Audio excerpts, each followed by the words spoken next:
ये आकाशवाणी का पटना केंद्र है। प्रस्तुत है लखीसराय जिले की हलचल। इसे पेश कर रहे हैं हमारे संवाददाता विनय कुमार। लखीसराय जिले में मतदाता सूची के विशेष गहन पुनरीक्षण अभियान का प्रथम चरण संपन्न हो गया है। इस चरण के तहत बीएलओ ने घर घर जाकर मतदाताओं के गणना प्रपत्र एकत्र किए और उनका सत्यापन किया। मतदाता सूची के प्रारूप का प्रकाशन 1 अगस्त को किया जाएगा। वहीं 1 अगस्त से 1 अक्टूबर तक दावा आपत्ति ली जाएगी।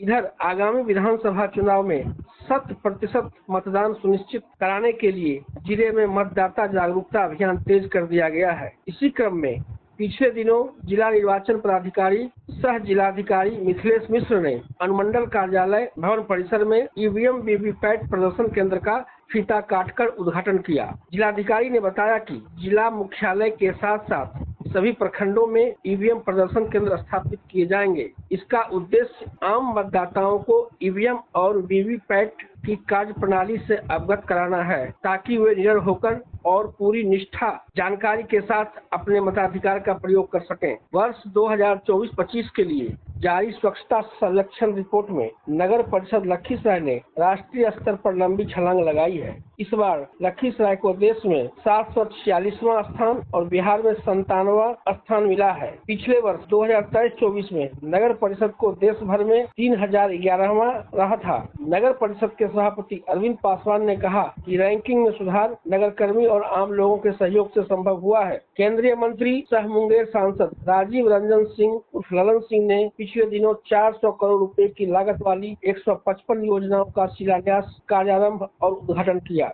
इस अवसर पर राज्य के ग्रामीण कार्य विभाग के मंत्री अशोक चौधरी भी मौजूद थे। श्री सिंह ने कहा कि बिहार का कोई भी गांव सड़क संपर्क से अछूता नहीं रहेगा। उन्होंने कहा कि मुख्यमंत्री नीतीश कुमार के नेतृत्व में बिहार तेजी से विकसित राज्य बनने की ओर बढ़ रहा है। जमाहरडाला स्थित जिलाधिकारी कार्यालय प्रकोष्ठ में राजस्व विभाग से संबंधित समीक्षा बैठक का आयोजन किया गया। बैठक की अध्यक्षता जिलाधिकारी मिथिलेश मिश्र ने की। बैठक में जमाबंदी, परिमार्जन प्लस, लगान रिपोर्ट, आधार सीडिंग, अभियान बसेरा 2, ऑनलाइन म्यूटेशन और ई मापी जैसे अहम विषयों की समीक्षा की गई। जिलाधिकारी ने सभी अंचलाधिकारियों को निर्देश दिया कि जमाबंदी की प्रक्रिया को और अधिक सरल और पारदर्शी बनाया जाए। मोकामा मुंगेर राष्ट्रीय राजमार्ग 80 पर लखीसराय जिले के सुगढ़ा प्रखंड में चूल नदी के किनारे बने सुरक्षा तटबंध पर बाईपास सड़क निर्माण की योजना तैयार की गई है। यह बाईपास सुगढ़ा और मेदनी चौकी बाजार में जाम की समस्या से निजात दिलाएगा और यात्रियों को एक वैकल्पिक मार्ग उपलब्ध कराएगा।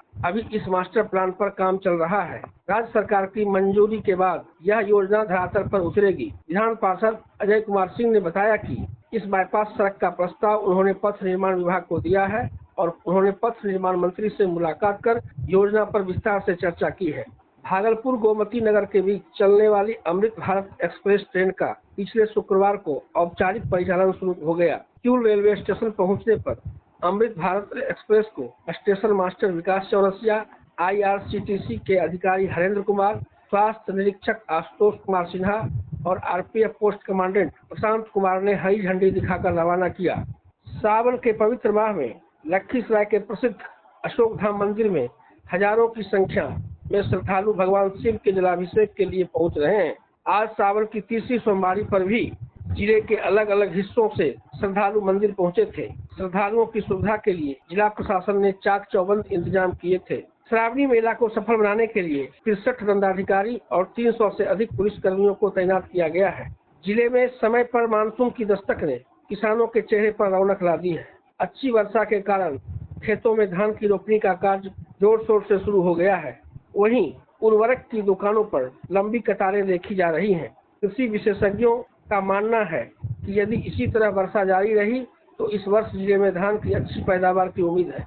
अब तक 4221.6 हेक्टेयर भूमि में रोपनी का काम पूरा हो चुका है। सदर अस्पताल समेत अन्य स्वास्थ्य संस्थाओं की सफाई का जिम्मा बिहार ग्रामीण जीविकोपार्जन प्रोत्साहन समिति जीविका ने संभाल लिया है।